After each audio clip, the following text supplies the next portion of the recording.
Hi, good morning mga inahan. Andito ako ngayon sa maliit kong tindahan. After our breakfast or coffee time with my kids, so naisipan namin na mag homemade avocado kasi ting avocado man karon mga inahan no, diri sa Antipolo, daghan kay ni siya. So, yun, malaki siya oh. Tas guwapa pa jud liwat nako. Char lang. Tas yan.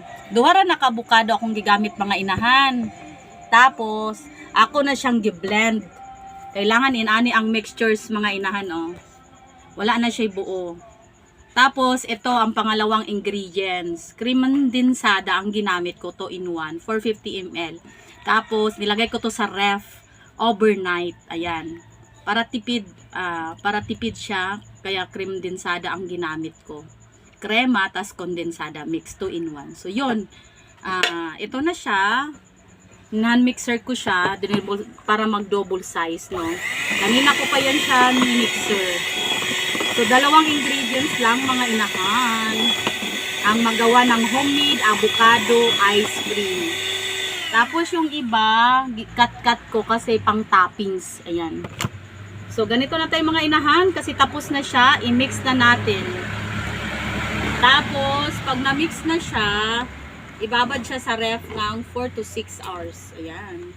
Para mamaya, pag uwi ng mga bata, meron nang makain. Ako sa aning tanggalon. Mag-mix na ta. At atoro na siyang halo-haloon. Mikos. Ayan. Ganon tayo mga inahan. O, diba? Guwapa kayo mga inahan.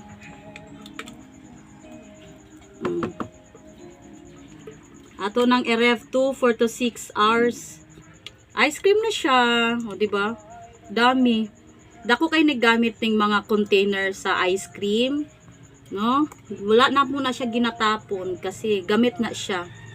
Halimbawa, mag-DIY ka sa bahay mo, katulad nito, di magamit. Ice cream na. Or pwede mo din siyang pang negosyo, char. Pero kini, pang konsumo ni sa akong mga anak. Na atong tilokon kay sayang na gihaluan na nako na siya konting iba para matunaw agad. Optional lang naman yan, konti lang naman, pero dalawa lang talaga ingredients niya, avocado at saka cream asada, 2 in 1. So tipid, 65 naman yung cream asada. Ayan, wala naman eh. So, ito, nag-double size na siya, oh, yan. Ihalo na to. Mami na kay ice cream mamaya, do. Malipay na ang mga bataan, pag uli nila galing school. Yan. Yun ang mga inahan, no. Kailangan talaga matuto tayo sa mga bagay-bagay. Para tipid-tipid din mga inahan kaysa mo bili og ice cream mahal. Di ba? Pwede pala ganito. Magkano din yung ganito, oh. Ganito 200 plus, oh. 2 liters, oh, di ba? May nagawa na ako mga inahan. Ang topping sana avocado din. Tapos nilagyan ko ng konting atong tilokon, sayang. Konting graham na durog, yan. Optional lang naman yan. Kaya naman ko'y tira. Nagawa ko ng mango graham yung timbungan ng mangga. Ayan. Mikos-mikos na yan mga inahan. O diba? Mikos-mikos. O diba? Ang dami. Malipay na ang mga bata unya mga inahan. O diba? I-ref na siya 4 to 6 hours.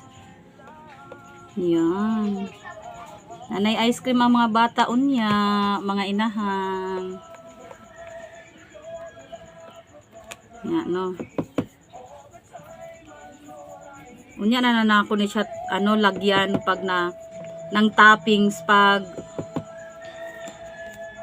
magahi-gahi. Pwede po lagyan. Ana na siya mga inahan, oh. Gwapo na kay tan-aon. That's it mga inahan. Tas lagyan nato siya ng toppings. Ayan, ginawa kong cubes ang iba. 'Di ba? Kalat-kalaton lang. Ganahan mig avocado kasi vitamin E. Yan. Mura lang ni dito sa sa Antipolo inahan, 50 ang kilo, pero pag sa syudad na 120 nakita ko. Anak mga inahan no, gwapo na kaayo, lami na kay naon niya.